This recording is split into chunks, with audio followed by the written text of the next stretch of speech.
I just reached 100 books this year. That was my yearly goal, and I reached it pretty much mid-year. I just started reading last year, and reading has been my saving grace, and I just love that I get to share that with so many of you that feel the same way. And I just wanted to share my memorable 5-star reads up until this point. The first one I want to talk about is The Butcher by Jennifer Hillier. Oh my god.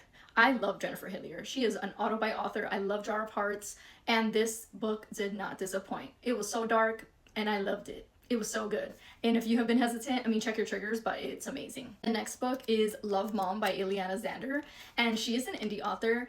I loved this book. I thought it was so fast paced, it was so twisty, so gripping, and I just love books that have like letters or emails, correspondence type of thing in their books, and this has that, and I just loved it. It just gave more, it gave that suspense. The next one is The Arrangement, and this is a series, but specifically book 1 had my jaw on the floor. It was so good, so fast. Book 2 was really good too. Book 3, not so much. I feel like we didn't really need it. But book 1 was so twisty. I think one of the most twistiest books I've ever read. Next one is going to be actually a historical fiction, and it is The Frozen River, about a midwife and her story, and her story about being a midwife in her village. And there's also a thrilling plot or aspect to this. We're trying to figure out a mystery.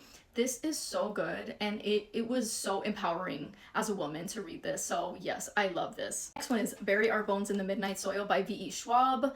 I feel like she just can't do any wrong. I loved The Invisible Life of Addie LaRue, one of my favorite reads ever, and this book was so amazing. I think about it all the time, and I read this as an ARC in March, and I still think about it. It is now out, and it is one of the best vampire or toxic lesbian vampire books ever, and I highly recommend to read it. Next couple of ones, since it's the same author, I figured I'd just put them all in one shot. It is The Fall Risk, The Wingman, A Worst Wingman Ever, and Just for the Summer by Abby Jimenez. I rated this all 5 stars.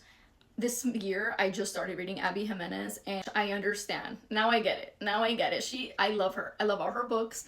All of them have been so good, and they're just so relatable, and the characters don't feel cringy. They feel very relatable. They just, the circumstances of the book, I love the important topics, and the writing, just everything about them, they were so good. And next is Faith Gardner, The Mirror House Girls. I did a video about this, and I still think about that book. I still think about how good it is. I loved it. It's one of my favorite cult books ever. It is available on Kindle Unlimited. I highly recommend you read it.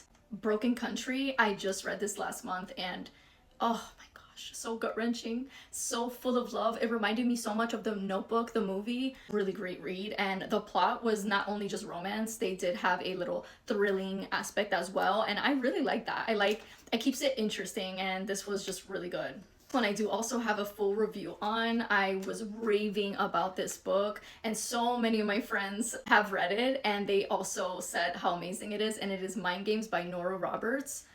This is so good. When I tell you it is a onion book, it has tons of layers. It will scratch every itch that you desire, I promise. It has romance, it has a thrilling plot, it has found family, found friendship. Oh my goodness, everything. It just has everything. It is perfection, a masterpiece in my opinion. It is a god tier book for me, and I want everyone to read it. Next is Shield of Sparrows, and I do have it right there. I'm too lazy to grab all these books, so I am gonna put them on the screen for you guys. But Shield of Sparrows, top romantasy book I have ever read, and this year has been my year of trying romantasy books, and I'm just obsessed now. I'm obsessed. I want all the recommendations. If there's any books that resemble Shield of Sparrows, please let me know, because this book was perfect. To me, nothing wrong with it. I cannot wait for book 2.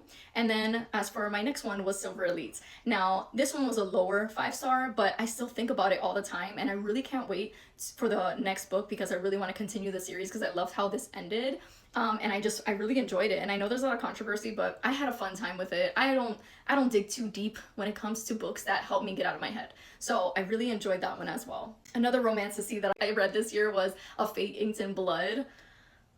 I love this book. Oh my god, I tabbed it so many, and you know what, this book is right here. I'm gonna grab it. A Fate Inked in Blood. I promise this is the best book ever. I love it. It's a Norse-inspired duology. And oh gosh, it was so good. It was so good. And I did read book 2. I didn't like it. I'm sorry. Oh, so disappointed.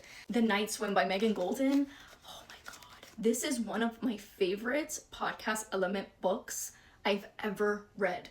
This is so good, and you have to listen to this on audio. I promise you won't regret it. It was so immersive. It was so, like every chapter just gripped you, and just the outcome and very important topics in this book was, I haven't been very thrilled about thrillers lately, and this one just made me, it kept me on my toes. I needed to know what was going on, and this book was so good. You have to read it, and it's on Hoopla, I believe, so check it out. And last but certainly not least, I did a full review, I believe 2 videos back. This is a series, and they're all 5 stars. They are God tier, and it is a historical romance, and this is the Surviving Time series. I'm not gonna dig too deep into this because I did a full review if you want to check it out, but when I tell you, if you love the Outlander show, you will love this series. You will love this series. So good.